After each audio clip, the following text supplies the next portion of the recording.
cooking segment is extra special today because Executive Chef Josh Bowen from Gosport Tavern is here from Old Town Portsmouth, and we're going to show people how food can truly unite people, because check that hat, people. You know I'm from Boston and a huge Red Sox fan, and you're a Yankees fan. Yep.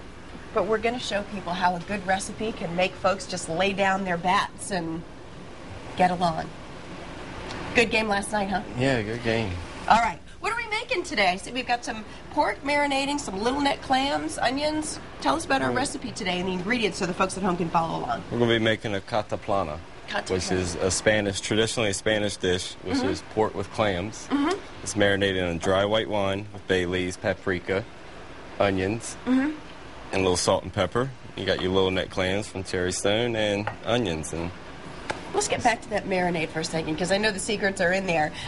You said white wine, paprika? Dry white wine, paprika, Spanish olive oil, and bay leaves. It sounds very simple. Very simple. So is the trick in how long you marinate it? Did you pound out the meat or anything, or did you just put it in there? And how long do you let it sit and marinate? Usually let it marinate for top 2 hours in the refrigerator. Okay.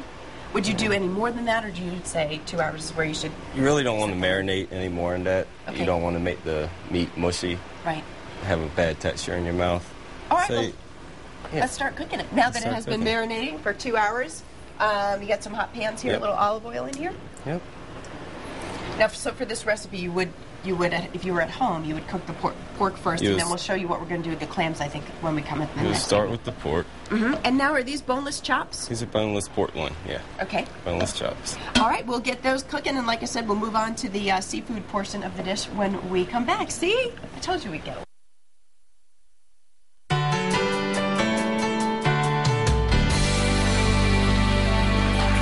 We're back in the Hampton Roadshow kitchen with Executive Chef Josh Bowen from the Gosport Tavern in Old Town Portsmouth this morning. Boy, if I just slow down, that's all a lot easier to say. We're making Cataplana this morning, a pork tenderloin with little neck clams. Yes. So in the first segment, you told us all about the secret recipe for the marinade, and we've got the pork cooking. And is this finished now, or is it going in the oven? The pork is about 70–80% done. Okay. So now I went over to start with the onions and the little neck clams. I want to sweat the onions down until they become translucent. Okay. And the little neck clams will cook. What kind of heat do you have going here? Because it's bubbly, but it doesn't... I got a high heat. It's pretty high. High heat. Okay. Get her cooking. Some folks may be a little intimidated about working with shellfish at home. And let's start with buying it. What are you looking for when you try to buy some little neck clams at the grocery store or the seafood store? Live. You want them alive? Clams. But how can you tell a clam's alive? They're closed. Okay. They say closed. You can tap on them. They sound hollow. They're dead. If they sound hollow. You can tap them. They'll open up, or they'll stay hot. They'll sound hollow. Okay. And they're dead. And you can't use dead clams because shellfish. Well, that would be gross. Gallatoxin. So you, so that you want them to be closed, but you also want them to kind of react a little bit if you kind of disturb them. Yeah, yes. I think people forget that they're animals sometimes, yes, but they are. All right. So once you've gotten them home, then you wash them before you throw them in there. Wash them because they're usually sandy because they're filters. They'll filter the sand and they'll stay gritty. So you want to wash them very well to get the sand out, so you won't be eating the sand in your food. That makes perfect sense, Josh. Okay, I noticed in the pan, too, we've got a little bit of color in what they're kind of steaming in here. Yes. Is this similar to the marinade that the pork was in? Because it's the same color. It is the marinade. It's the marinade. See how astute I am sometimes? Little piri, which is 16 ounces olive oil, 2 ounces red pepper flakes, and 2 ounces sherry. Okay. So the flavors will complement each other when we get them done.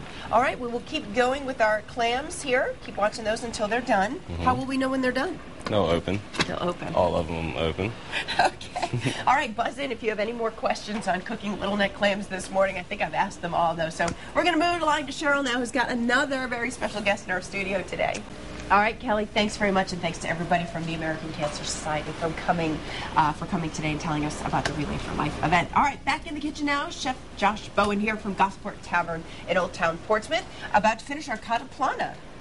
Clams are done, and we know they're done because look at them. They're all open. But you were saying during the break that if you accidentally, we talked at length about buying good little neck clams, but if you'd accidentally brought one home that was dead, you would know because it would be the only one here that didn't open, and that doesn't mean the whole dish is wrecked. You can just throw that one out. Discard. No danger. No danger. Okay, well, they look good. They smell terrific. What are we going to do now? Now I'm going to pour the hot broth over the pork to bring the pork back up to temp. Okay. Not the clams, though. Not the clams. I'm going to put clams on the plate. Now, what is the importance of this step? Flavor. Flavor, just combining the flavors together. Make it taste good. So this just comes back up to temperature, you said, because the pork was done first. It was about 80% done. I'm just going to cook it the rest of the way with the broth. Now, you said there's a myth out there that we need to address about whether it is safe to eat pork cooked medium to medium well. Yes. Some people would say, no way, trichinosis. Oh my gosh. You said it's a myth. Yeah, it's a myth. Well, now they raise pigs on concrete slabs because trichinosis is found in the soil. So they totally just got rid of that by raising them on concrete. So it's not an issue anymore? Not really. Last case, I believe, was in 1959. All right, so leave your pork nice and tender. It'll be fine. All right, so when we finish up, when the pork comes back up to temperature, we're going to plate this, and then we all get to try it, which, as we know, is the best part.